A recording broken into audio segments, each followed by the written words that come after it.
କୋଉଠୁ ଆସିଥିଲ ମା? ମୁଁ ଆସିଥିଲି 14 ଏବେ ଆଣ୍ଠୁ ଗଣ୍ଠି ଦେଇ ଆସିଛ? ଆଣ୍ଠୁ ଗଣ୍ଠି ନେଇ ଆସିଛି। ଗ୍ରୀସ୍ ଶୁଖି ଯାଇଛି। ହଁ, ଶୁଖି ଡକ୍ଟର କ'ଣ କହିଥିଲେ? ଅପରେସନ କରିବା ପାଇଁ। ତାପରେ କାନଟା ବିନ୍ଧୁଛି। କାନ ବିନ୍ଧା ହଉଛି, କେତେବେଳେ ଟାଇମ୍ ଟାଇମ୍ ମାରି ଦଉଛି, ତାର ପାଣି ଦଉଛି, ସଁ ସଁ ହଉଛି। ସେଟା ଡକ୍ଟର କ'ଣ କହିଥିଲେ? କାନଟା କହିଥିଲେ କାନର ପର୍ଦା ନାହିଁ ଆଉ ଅପରେସନ। ଅପରେସନ କରିବାକୁ। ଆଚ୍ଛା, ଏବେ ବାବା ପାଖକୁ ଆସିଲ, ବାବା ପାଖରେ ପୁରା ଗ୍ୟାରେଣ୍ଟି କି ଚ୍ୟାଲେଞ୍ଜ ଦେଇଦେବା ଆଜ୍ଞା। କେତେ ଦିନରେ କାନ ଭଲ କରିବା? କେତେ ଦିନ ବାବାଙ୍କର ଦୟା ତମକୁ ଡକ୍ଟର କହିଛି ଅପରେସନ କରିବାକୁ। ମୁଁ ସମୁଦାୟ ମାସେ ଟାଇମ୍ ନେଉଛି। ଦୁଇଟା ଯାକ ଯିବ, ଦୁଇଟା ଯାକ ଅପରେସନ। ଆଣ୍ଠୁ କରିବାକୁ ପଡ଼ିବନି, ଗ୍ରୀସ୍ ଶୁଖି ଯାଇଛି, ଅପରେସନ କରିବାକୁ ପଡ଼ିବନି। କାନ ଶୁଭୁନି, ଅପରେସନ କରିବାକୁ ପଡ଼ିବନି। ମୁଁ ମାସେ ଭିତରେ ଠିକ୍ କରିଦେବି ପୁରା। ଆଉ ଜୀବନ ଥିଲା ପର୍ଯ୍ୟନ୍ତ ହେବନି। ଥରେ ଜୟ ଶ୍ରୀରାମ କହିଦିଅ। ଜୟ ଶ୍ରୀରାମ। ତମ ଗାଁ ଲୋକଙ୍କୁ କ'ଣ କହିବ?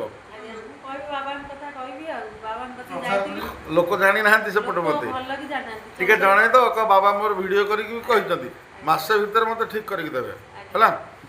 ଆଉ 7 ଦିନ ପରେ ମୋ ପାଖକୁ ଆସ।